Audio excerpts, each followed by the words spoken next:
Au niveau du service des loisirs et de la culture maintenant également, qui ont dû s'ajuster là, au niveau de la pandémie, les impacts ont Exact. quand même été grands. Puis on comprend là, que l'offre de loisirs et de culture a été perturbée de grande façon là, dans les dernières années. Alors, ils ont dû se réinventer, Monsieur le maire.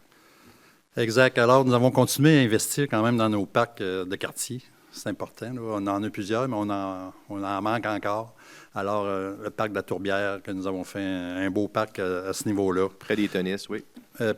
Nouveau parc au niveau des Boisés Saint-Raymond, qu'on voit ici.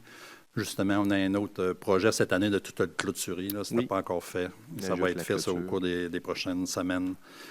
C'est un investissement que nous avons fait. Nous avons fait la réfection des terrains de tennis, qui sont très beaux actuellement, qui servent aussi à la population. Nous avons refait l'affichage de tous nos parcs. En fait, c'est assez disparate, nos affichages, avec différentes affiches différentes. Et puis, on les a toutes normalisées avec une belle affiche, comme vous pouvez voir. Oui, comme nos affiches de bienvenue Saint-Raymond là, aux entrées de ville. Exact. On s'est inspiré de ce concept-là avec Geneviève, notre responsable des communications. Puis, on est bien content là, de la signature de nos affiches signalisation des parcs. Et puis, nous avons transféré finalement la Maison des Jeunes, qui est maintenant rendue près de l'hôtel de ville, justement. Oui. La Maison des Jeunes. Maison des fermières, en fait, là, tout près de l'hôtel de ville. Exact. La Maison des Jeunes, comme telle, elle va être démolie pour faire place à un entrepôt, à une section qui va être associée à SOS Accueil qu'on va voir. Année. Oui, on va vous en parler quelque peu là, lors de notre présentation. Nous avons amélioré l'agora du Pont-Tessier, qui n'a pas servi beaucoup, là, naturellement. L'année passée, on a tous sauté nos événements quasiment. On va reprendre du service cette année. Je pense qu'on va être capable d'en faire un peu cet été. Oui. Peut-être limité avec des choses. En tout cas, on va suivre les consignes. Oui. Puis on a bien hâte de travailler à ce niveau-là avec le service des loisirs puis que les gens viennent voir des activités. Oui, un peu de divertissement là, dans les circonstances. Aussi, on a fait des vendredis artistiques au marché public. Un bon coup. Oui. Un bon coup, nos vendredis artistiques. On a déplacé la journée des marchés publics le vendredi. Maintenant, c'est de 4 à 7 et avec l'animation. Donc, et en plein cœur du centre-ville, en fait, là, sur le parvis de l'église. C'est un bon coup. Belle initiative. Ça revient encore cette année, en 2021. En 2019 aussi, ça a passé un peu sous silence, mais on a changé de nouveau tableau d'affichage de l'Arena. En fait, l'amélioration de l'Arena. C'était l'inauguration avec Dessercom, qui est un commanditaire partenaire. Un partenaire. Aussi, on a cité le Pont-Tessier, finalement, en collaboration avec la Société du patrimoine, en fait, qui a fait des recherches très, très exhaustives sur ce pont-là, là, que finalement, il y a 130 ans. On a fêté son 130e anniversaire en 2019. Et puis, finalement, c'est un indice de patrimoine, indice patrimonial très élevé. Un pont qui est quasiment unique au Québec. Alors, on veut le conserver. C'est pour ça qu'on l'a finalement un bel attrait cité, au centre-ville, oui. Avec un beau panneau d'interprétation. Si vous avez la chance de vous promener près du pont, il y a ce panneau d'interprétation-là. Vous pourrez aller voir toute l'histoire du Pont-Tessier. Exactement. Le petit coin près du Pont-Tessier qui a été réaménagé avec le panneau, là, c'est très bien. OK. Et maintenant, la station de ski. Ski Saint-Raymond, effectivement, toujours populaire, mais bon, aussi perturbé là, dans la dernière année par la pandémie, mais aussi par le manque de neige, monsieur le maire, il faut le mentionner. Oui, nous, on a eu un problème de manque de neige. On aurait pu avoir, mais on était limité quand même dans le nombre de personnes. On ne pouvait pas aller plus que 200 personnes à chaque jour. Mais on a quand même été limité dans le nombre de jours à cause de la neige qui était absente un bon bout de l'hiver, au début de l'hiver. C'était la rareté.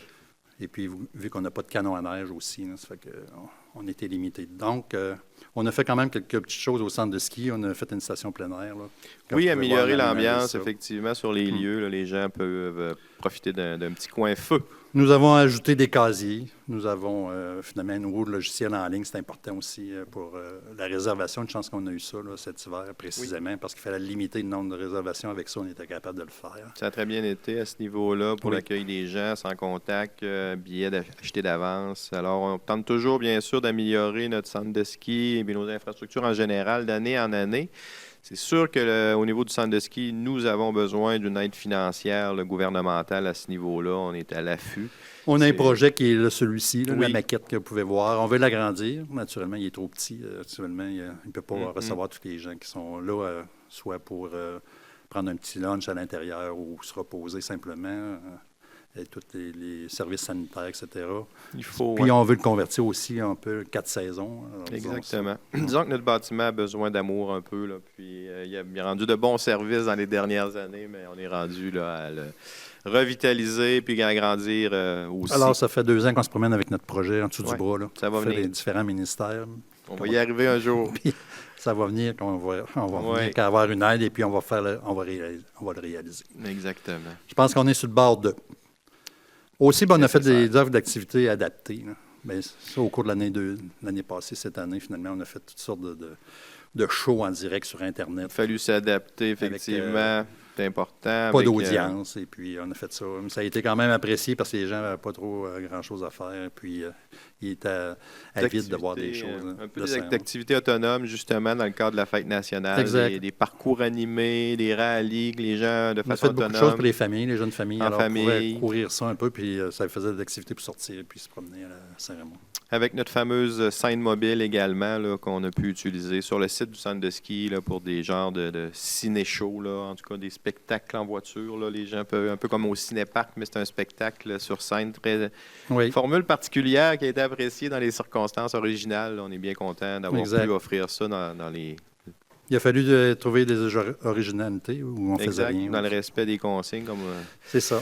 Alors, on voit quelques spectacles que nous avons eus, justement.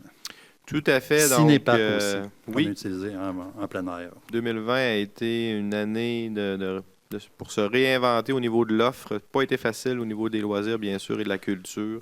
La Grande Marche Pierre-Lavoie, donc les grands événements. Qui a été remis finalement collectivement, mais on l'a fait individuellement, puis on accumulait nos kilomètres. Alors, ça a été un succès là, pour Pierre-Lavoie. Il était aussi supposé venir, Pierre-Lavoie. Un grand rassemblement à Saint-Raymond, ça a été remis. On était supposé de le faire encore en 21, c'était annoncé, on l'a encore retardé. Ça va être remis à l'année prochaine. Alors, on verra cette grande marche-là ici à Saint-Raymond. Même chose avec l'Halloween, donc un concours de photos autonome, puis l'utilisation des médias sociaux. Là, ça permet justement de mettre en valeur les participants. Puis il fallait s'adapter, Monsieur le maire, à tous les niveaux. Là, comme on le mentionnait, les loisirs ont été davantage touchés là, par cette pandémie et les mesures sanitaires. Alors, l'Arena aussi a dû s'adapter en respect des mesures, avec des locations de famille, justement, que les gens pouvaient louer une demi-glace. Donc, ça a permis à tout le moins de faire des activités dans les circonstances. Parce qu'on n'a pas pu maintenir nos joutes, finalement, de hockey. Tout ce qui est ligue de hockey. Toutes les ligues de hockey ont été hockey mineur et un peu abolies en 2020, 2021. Oui. Les adultes, les enfants. Alors, ça a été triste à ce niveau-là. Les gens qui jouent au hockey, ils ont hâte de revenir. Là, et puis, ça devrait être de retour à l'automne, là, en 2021, on va le souhaiter. En plus, on était tout équipés pour la désinfection et tout. C'était même acheté une machine. Mais ça n'a pas été permis, alors on n'a rien fait. Non, exactement. Même chose, marche des lutins. Donc, ça a été des activités autonomes là, pour offrir quand même, justement, des loisirs, divertissements. Changer les idées. Il faut comprendre que c'est fait casser les oreilles. Beaucoup de choses au niveau culturel là, qui a été, finalement, qu'Étienne Saint-Pierre qui a travaillé fort pour trouver quelque chose d'original aussi. Finalement, une exposition empreinte au centre-ville qu'on peut se promener et puis tout voir ça. Ça existe encore, là, sauf peut-être la Maison Plamondon. Exactement. Puis, bon, avec une aide, c'est des aides financières qui nous ont permis de mettre ça en place, là, les aides gouvernementales. Donc, effectivement, ça a été l'innovation à ce niveau-là, entre autres là, sur le projet Les Arts qui font du bien. Un autre beau projet. Un autre beau projet en collaboration avec notre hôpital régional, justement. Qu'on a invité finalement nos artistes à faire des belles plaques comme ça. Des tuiles au plafond. Des tuiles qui vont être au plafond, finalement, au centre hospitalier, ici, régional, au centre hospitalier régional. Alors, les gens vont être au-dessus de leur lit qui vont voir, finalement, une peinture. C'est original. Puis les artistes sont embarqués à fond là-dedans. Belle initiative. On peut regarder même pour le soumettre à un certain prix de reconnaissance. Là, je pense que c'est assez original dans les circonstances. Et puis là, on a pris une décision, finalement, la ville, le conseil de ville, c'est que finalement, vu qu'on ne pouvait pas rien faire avec notre centre multi, bien, on a concédé à le laisser, finalement, au CIUS, la capitale nationale, pour faire le centre de vaccination. Alors, finalement, c'est depuis le mois de février Exact. qu'on est converti en centre de vaccination régional. Tout à fait. Alors, ils cherchaient fort, dans le comté de Portneuf, un endroit où c'était... Vous savez qu'au début, il fallait que ce soit ventilé, extraordinaire, et puis qu'il y ait de l'espace. Il y avait plein de corridors, etc. Ça a tout été fait au début. Là on a un peu diminué les mesures sanitaires, mais au début, c'était très sévère. Après ça, ils ont emmené le frigidaire à moins 80 degrés. Là, on apprend que c'est peut-être moins utile, mais on l'avait au début, alors pour avoir le phaser. Alors... Notre beau centre multifonctionnel a été très utile. On est fiers dans les circonstances là, pour le centre de vaccination régional. Donc, Par contre, d'un autre part, on l'a pu pour d'autres activités, mais on ne pouvait pas y aller vraiment. Alors, c'est le sacrifice qu'on a fait finalement, mais ça va aider toute la population. Puis la population du coin est heureuse d'être à proximité pour recevoir son vaccin. Très bien organisé. On parle de 500-600 vaccins par jour. Très bien organisé par le CIUS de la capitale nationale, effectivement. Ça roule rondement. Parfait. Si on continue justement toujours dans les loisirs au niveau des événements prévus de ce côté-ci en 2021, un peu plus d'espoir, comme on le mentionnait, M. le maire. Oui. D'ailleurs, les assouplissements ont été annoncés. Alors, assurément qu'on va pouvoir présenter là, des rendez-vous du Pont-Tessier cet été en respect avec certains ajustements, mais à tout le moins, ça va être de retour très populaire comme site. Là, les citoyens s'y rendent avec... On va reprendre notre programmation graduellement. Là, tout à fait. Au fur et à mesure. La distanciation, qu'on va être capable d'avoir plus de gens. Et puis, on n'est pas juste changer de couleur, là, de rouge à orange. Exactement. Puis, c'est davantage... orange à jaune. À ce moment-là, on va être capable de... Les événements extérieurs, on parle de fin juin, là, donc ça va rentrer dans la programmation, va s'ajuster. Peut-être une semaine de retard là, à notre programmation habituelle estivale, mais ça va être au rendez-vous. On s'est ajusté quand même au niveau de l'offre. Monsieur le maire, là, avec justement encore la pandémie, même si on a de l'espoir, là, il faut quand même, il y a quand même des restrictions. Donc, on fait des rendez-vous familiaux, là, des amuseurs de rue qui vont se promener. Ça va être intéressant, là, avec quelques dates cet été à surveiller au niveau de la programmation là, précise. Aussi, quelques nouveaux projets sportifs.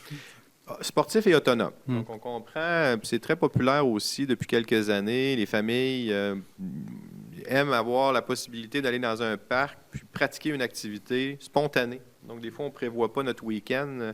Puis le samedi après-midi, on dit, bon, il fait beau, on va aller jouer au disque golf. Un exemple là, qu'on peut voir à l'écran là, d'activités ajoutées finalement à l'offre à Saint-Raymond. Donc, ça va être en place cet été. Au centre de ski?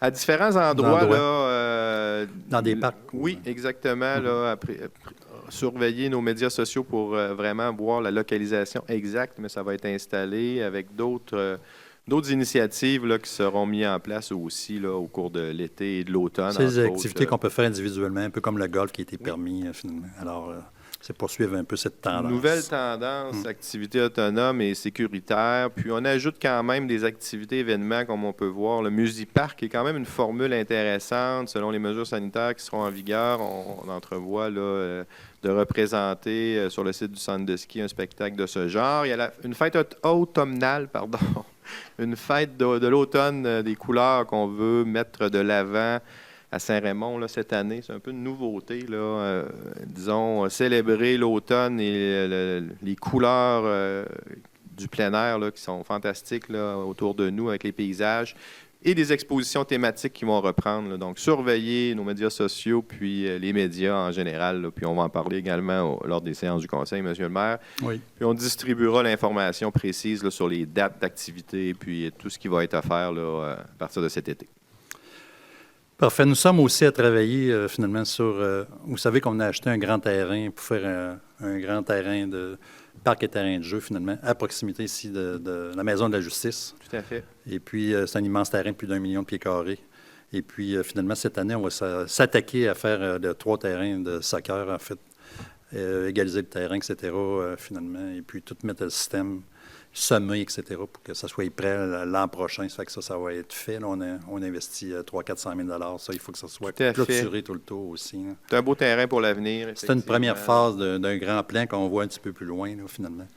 On va tout déménager nos activités dans cet espace-là à moyen terme, là, au cours des prochaines années. Le terrain de balle, et puis à long terme, peut-être les terrains de tennis. parc de détente également. On veut faire aussi du skate et puis éventuellement skate dans park.